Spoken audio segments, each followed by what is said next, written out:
Olá, acadêmicos do curso de farmácia da Univangélica. Hoje, nesse dia 22 de abril, nós daremos continuidade aí às nossas aulas à distância, né, por conta dessa pandemia, infelizmente, mas nós iremos então trabalhar formas farmacêuticas líquidas e dessa vez a discutirmos o tema suspensões.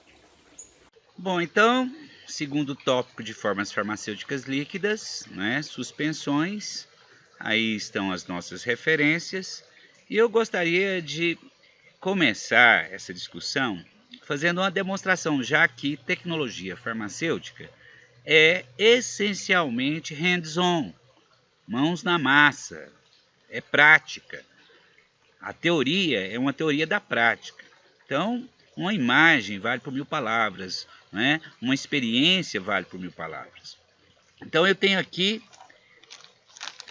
uma substância conhecida da casa de todo mundo, amido de milho. Um polissacarídeo, né, de reserva das plantas, a gente estudou lá em bioquímica. Eu vou adicionar aqui uma colher desse amido de milho nesse frasco, porque o amido é praticamente insolúvel em água. Não é? É uma molécula que apresenta nenhuma solubilidade em água, porque o tamanho da partícula, né, impede, embora ele seja hidratável. Né? E vou adicionar aqui nesse frasco, nesse balão de fundo redondo, água. Então a gente observa o quê? Num primeiro momento, eu tenho uma certa homogeneidade, não é? De aspecto leitoso, mas nós vamos deixar aqui em repouso por alguns segundos e nós vamos demonstrar na prática o que pode acontecer com uma suspensão. Bom, então enquanto o nosso experimento aguarda alguns minutos, nós vamos discutindo aqui alguns conceitos fundamentais, começando pela definição de dispersão. O que é uma dispersão? Nós podemos definir dispersão como o nome dado ao sistema constituído de duas ou mais espécies químicas uniformemente distribuídas entre si. Né? Nós chamamos de disperso a substância presente em menor quantidade. No nosso exemplo, o amido. Dispersante, também chamado de dispergente, é a substância presente em maior quantidade. No nosso exemplo, a água. Não é?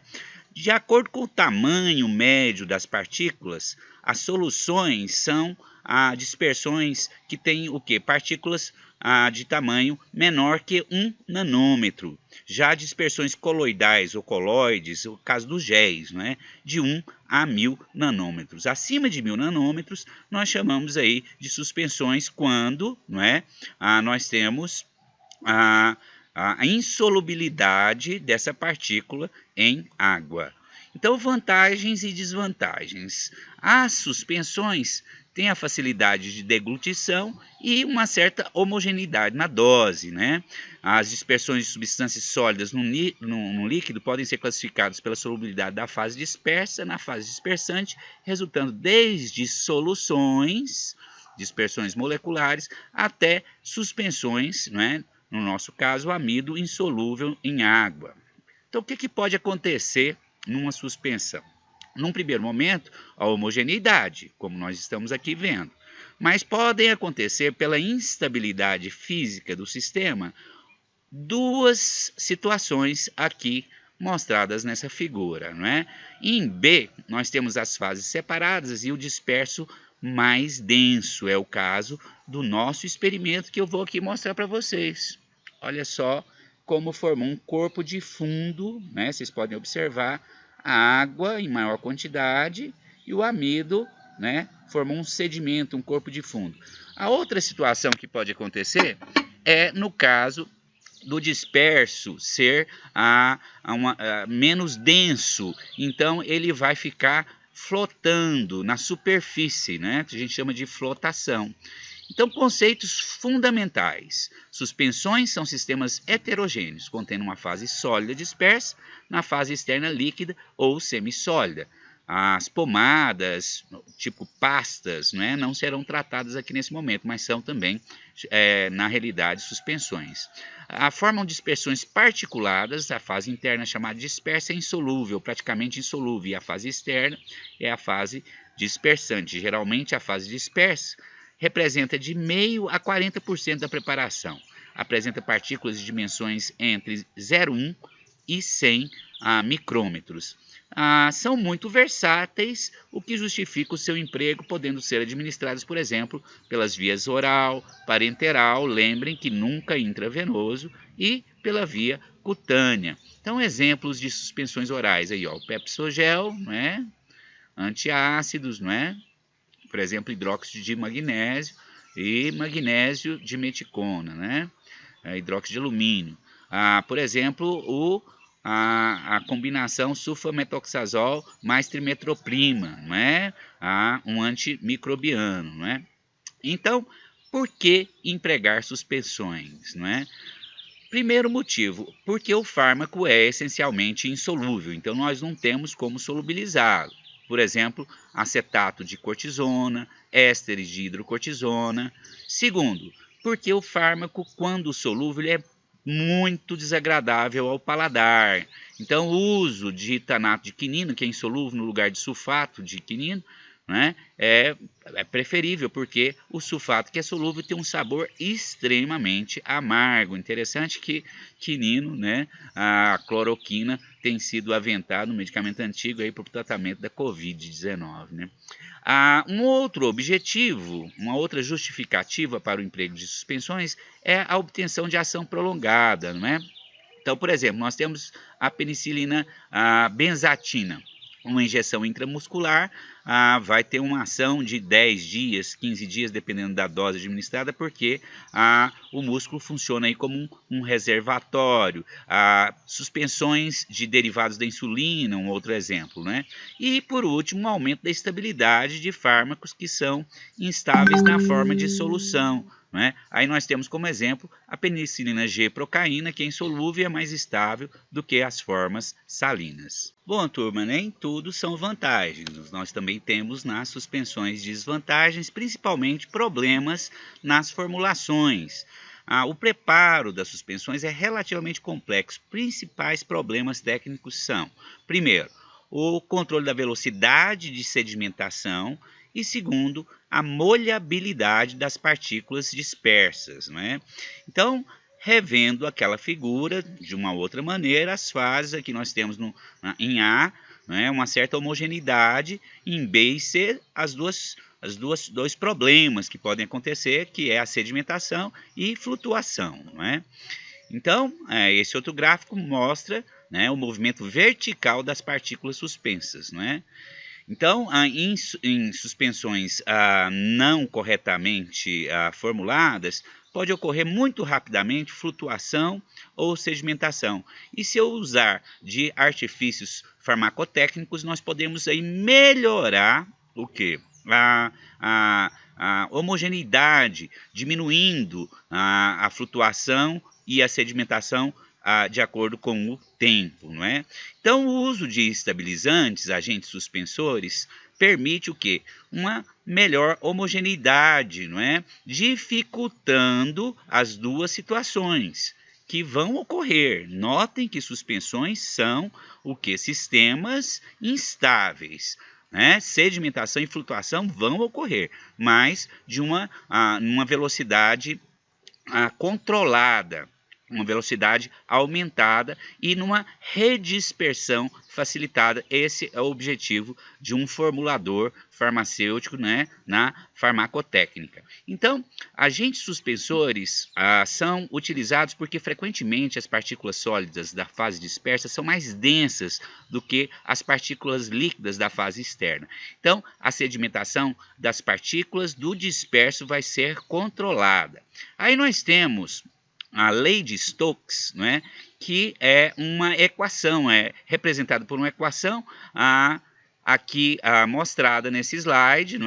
Fala, professor, mas que fórmula complexa, eu preciso decorar, fazer exercícios? Não é necessário, a gente precisa compreender os fatores que estão envolvendo aí a velocidade de sedimentação das partículas, que aqui na equação é representada por V. Então, a velocidade de sedimentação ela é diretamente proporcional ao raio das partículas, não é? A gente está vendo aqui a diferença entre as densidades da fase dispersa, ΔI, e a fase dispersante, e diretamente proporcional à força da gravidade, não é? Agora, a velocidade de sedimentação é inversamente proporcional à viscosidade. Na prática, o formulador pode mexer no quê? Na densidade não tem como mexer.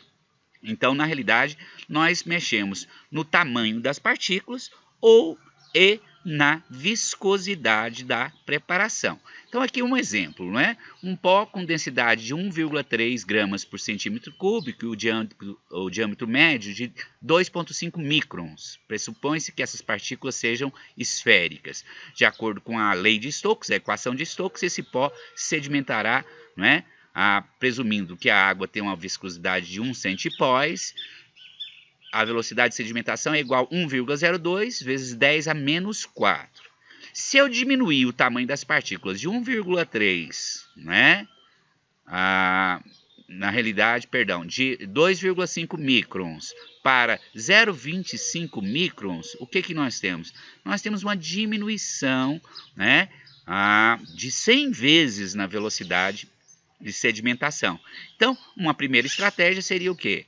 Diminuir o tamanho da partícula para diminuir a velocidade de sedimentação. Uma outra estratégia é aumentar a viscosidade do dispersante. Então, se em lugar da água eu usar glicerina, não é? E ainda diminuir o tamanho das partículas, só a mudança de água por glicerina, você vai ter o quê? Aí uma diminuição da velocidade de sedimentação de mais 100 vezes aproximadamente, né? 10 a menos 8. E se eu diminuir o tamanho da partícula para 0,25 micrômetros, aí essa velocidade de sedimentação diminui ainda mais. Então, na prática, não é? Em água, 2,5 micrômetros, velocidade de 1,02 a 10 a menos 4. Diminuir o tamanho da partícula no mesmo solvente, né? No mesmo dispersante, 10 a menos 6. Agora mudei o dispersante, com aumento da sua viscosidade de água para glicerina. Veja que eu diminuí ainda mais a velocidade de sedimentação e fazendo as duas coisas, aumentando a densidade, né, a viscosidade, perdão, e diminuindo o tamanho da partícula, eu vou diminuir ainda mais. Então, uma mudança do meio dispersante é o que provoca a maior mudança na velocidade de sedimentação das partículas, embora o tamanho da partícula seja um outro fator importante. Como é que nós avaliamos a viscosidade, não é, de líquidos? Nós temos equipamentos chamados de viscosímetros. Aqui a figura mostra um viscosímetro de Ostwald, que é muito usado, tanto para o desenvolvimento de produtos, quanto no seu controle de qualidade, né? E aqui uma ilustração mostrando o funcionamento básico de um viscosímetro de Brookfield, não é? Aqui essa figura mostrando um viscosímetro de Brookfield que é muito preciso, não é?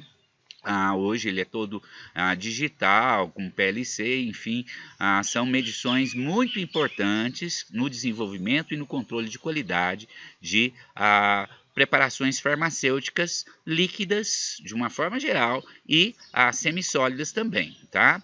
Então, o que na prática nós podemos fazer para estabilizar, né, de novo, uma suspensão? A gravidade nós não podemos mudar, a não ser que a gente mude de planeta para Marte ou para a Lua, né?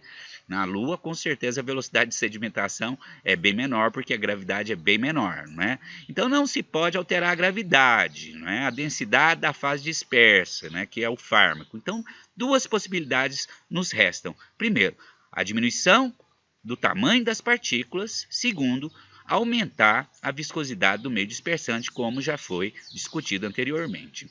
Agentes suspensores para veículos aquosos. Nós utilizamos uma série de agentes suspensores, por exemplo, gomas, a goma adraganta, a goma arábica, alginatos, a metilcelulose e derivados da celulose, como hidroxietilcelulose, né, a carboximetilcelulose sódica, a celulose microcristalina, polímeros, carbômeros, por exemplo, o Carbopol 940, 934, argilas, tá? Por exemplo, a bentonita, né, gelatina, né, é um derivado aí do colágeno, uma proteína humana que pode ser usada, né, como um agente suspensor. Os polietilenglicóis, né, são muito versáteis e muito utilizados, versáteis e estáveis. Álcool polivinílico e seus derivados como a polivinilpirrolidona.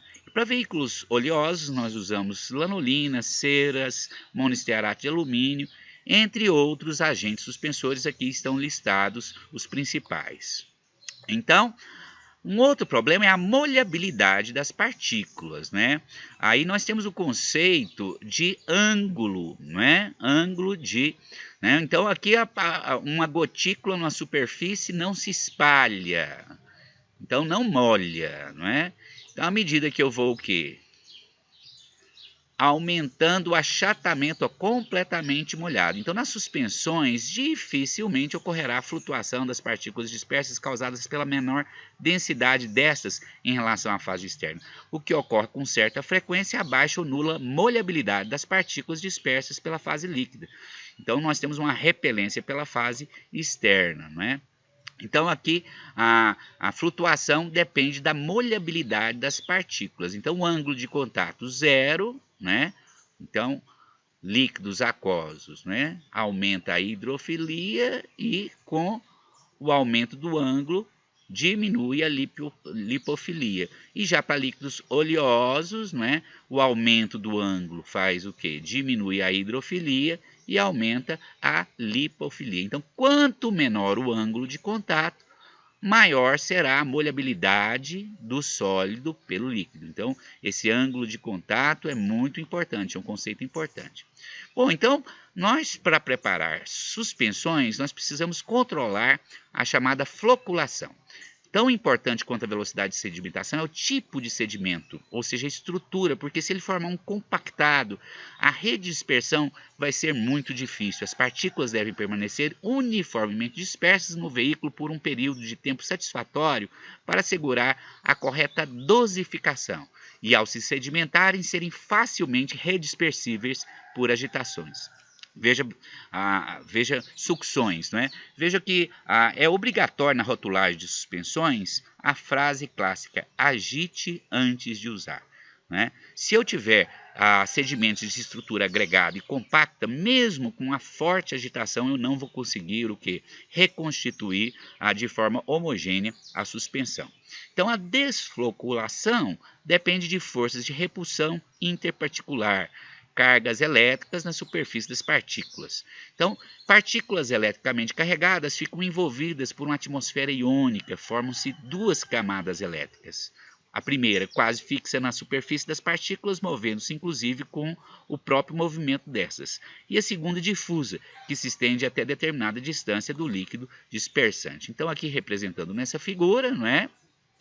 A carga da superfície negativa, nós temos uma primeira camada, né? Uma primeira camada aqui, ó, com partículas, né, positivas, né? A stern layer, né? E depois nós temos uma camada mais difusa, né? Então veja que o potencial zeta vai diminuindo, né, à medida que a distância da superfície da partícula aumenta. Então, potencial zeta pode ser definido como potencial de um campo elétrico gerado pela dupla camada iônica das partículas eletricamente carregadas. E ela não depende da aproximação das partículas por um efeito de repulsão, né? Ela impede essa aproximação. É tanto maior o potencial zeta, quanto maior for a camada difusa, resultando em maior força de repulsão entre as partículas dispersas. Então, o estado de desfloculação, ou seja, a tendência à formação de sedimentos compactos de difícil redispersão. A floculação controlada é uma ação tecnológica utilizada para controlar o estado de desfloculação e modificar a estrutura do sedimento formado. Certas substâncias, como eletrólitos, polímeros iônicos, tensoativos iônicos, ao serem adicionados a uma dispersão de partículas desfloculadas, podem acumular na dupla camada elétrica e atuar na carga elétrica original da partícula, reduzindo o potencial zeta e promovendo a floculação do sistema. Então, turma, no contexto de obter, né, suspensões com sedimentos facilmente redispersíveis, nós temos adjuvantes farmacotécnicos muito importantes, que são os agentes floculantes. Por que eles são importantes? Porque eles são capazes de reduzirem o potencial zeta, causando a aproximação das partículas até uma distância entre 1000 a 2000 angstroms, não é? Ou seja, 100 e 200 nanômetros. A estrutura flocular assim formada apresenta as partículas frouxamente ligadas, originando então sedimentos mais facilmente redispersíveis. Sobretudo nós utilizamos eletrólitos como íons fosfato, né, floculante negativo, e o íon alumínio, que é um floculante positivo. São os de maior utilização. Na determinação da concentração ideal no desenvolvimento, experimentalmente nós preparamos uma série de suspensões contendo concentrações crescentes e avaliando aí a redispersão, não é, dessas formulações. E por fim, nós sabemos que a estabilidade de todo e qualquer medicamento está diretamente relacionada ao seu acondicionamento, não é? A embalagem primária que entra em contato direto, aqui na figura, uma linha de produção industrial de suspensões, né, mostrando aqui o invase, né, e a recravação, né, com tampa com selo de alumínio, né, hermeticamente fechado. Na farmácia magistral, isso é feito em pequena escala e a embalagem é muito importante para determinar a estabilidade, lembrando que nas preparações magistrais, frequentemente o tempo de validade depende do tempo do tratamento, normalmente dias, semanas, no máximo meses, não é? Então, geralmente, apresentam-se prontas para consumo, né? A suspensão já está pronta. Agora, no caso de fármacos instáveis, é possível a apresentação ser na forma de pó, né? Você tem o frasco com um pó, esse pó é uma mistura de fármaco ou fármacos, mais agentes suspensores, mais os adjuvantes, né? E o próprio paciente finaliza a preparação acondicionando água filtrada, né? E vai consumir rapidamente no decorrer de uma semana, 2 semanas, né? Nós temos muitos exemplos. A amoxicilina, por exemplo, industrializada, ela é apresentada nessa forma de pó para reconstituição da suspensão, não é? E a validade é para o tempo de tratamento, normalmente 7 dias. Os frascos devem ser próprios para líquidos. Podem ser, né, de plásticos, mas preferencialmente de vidro, frequentemente um vidro âmbar, não é? E uma característica muito importante é que eles têm que ter capacidade um pouco maior que o volume total, isso para facilitar a agitação antes do uso. Então, o sucesso farmacoterapêutico quando do uso de uma forma farmacêutica, suspensão, depende da orientação farmacêutica, né? O farmacêutico faz esse importante papel de explicar o modo correto de usar, incluindo a correta dosificação e a informação importante: agite bem antes de usar. Bom, estamos terminando a nossa, né, discussão de suspensões. Dúvidas? Nós vamos agora continuar na live, né? Retomamos aí os nossos objetivos, e até uma próxima.